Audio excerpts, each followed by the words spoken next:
Welcome everybody to my fish story 2020. Let's get cracking. So we all have that friend Fish, and well, here's some quick stories about the old Fish. And I actually knew Fish back in high school. You see, the whole typewriter thing, I can explain that. In about 10th grade, Fish was in trouble with the computer lab teacher for changing his grade. Apparently he had saw the teacher's login and password and used it and got caught. And the punishment was he had to use a typewriter all through high school. And that's a little explanation as why our Fish uses the typewriter. But is that the roast? Oh no, we've got more. You see, when Fish and I were friends a little bit later in high school, senior year, we're driving, we're cruising, we decide to go to the state fair. And he's walking around and he sees a cute girl that he just has to chat up.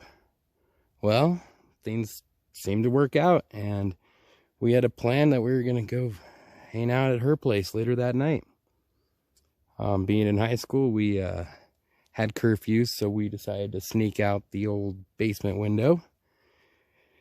And we started to head to this girl's place because she said she had a swimming pool, and boy, I was stoked. I've only been to one other house with a swimming pool at that point. We get driving for about 45-50 minutes, and all of a sudden we realize we might never get there. You see, this girl's address was nothing more than County Road 69. I have no idea what the heck their address system is out in the middle of nowhere, but we followed her directions as best we could right as it was turning dark. And all of a sudden we see one tiny light on the porch, and it was a very, very small house. And things only got weirder from there. We pull up, and next thing you know, I'm stopped, and two dogs out of nowhere, bang, bang, hit the sides of the door. We thought we were under attack. Turns out these dogs are just really stupid. She calls them back. They're nice dogs. In fact, they're just really dumb. So that was the first ordeal. Next, we head inside, and I ask the girl, well, where's the swimming pool? She says, oh, it's right outside. Why don't you go take a look? Here's the flashlight.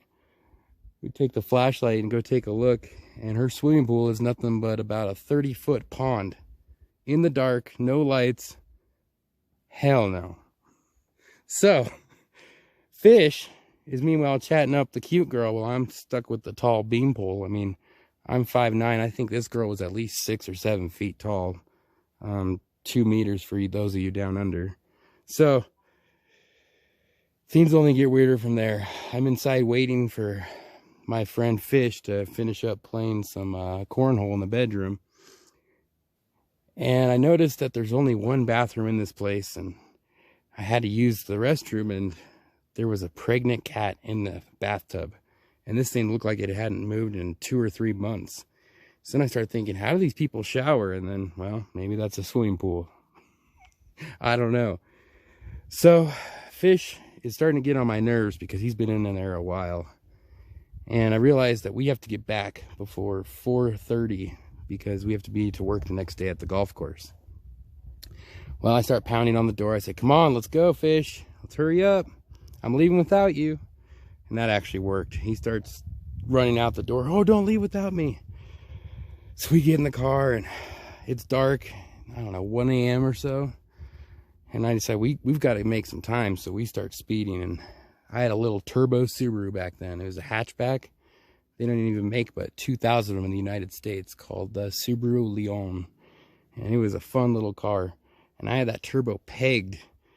Next thing you know, nothing looks familiar. All of a sudden, all we see is corn everywhere. We realize we're in the middle of Nebraska. We went through the wrong state somehow. Dang it, Fish. So we turn around, and out of sheer stupidity, we decide, well, let's make up time by just maxing out the speed on this car. So we were going about 125 or 130 the whole way. And we ended up coming back into our city from the wrong direction. I don't know how we even made it. We pull up to my parents' house, and for those of you that are a little old school, in order to sneak in, you have to turn off the car and cruise in neutral. An old trick Fish and I learned together. We sneak into the windowsill in the basement. Right as we turn on the light, my dad opens the door and says, hey, you guys up? You guys got to go to work. Talk about perfect timing. But does it end there? Oh, no. So Fish and I kind of giggle at each other. Oh, we made out in this whole ordeal.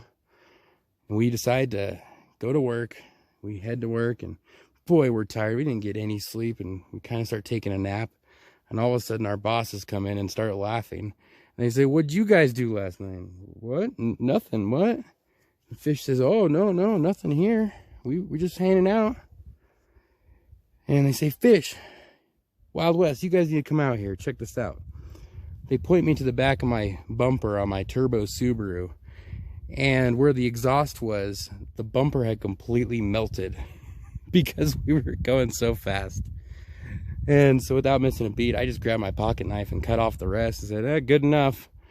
And we had heading inside and told our bosses exactly what happened. And they actually commended us for telling the truth and said, "Why don't you guys go take a nap?" And we ended up taking a nap for a few hours, and there was no harm, no foul either way. But this is your warning. If your fish friend thinks there's a pool out in the middle of the nowhere, run. All right, guys, this is Wild West. I hope you enjoyed this story. Thanks, fish. Everybody have a good one.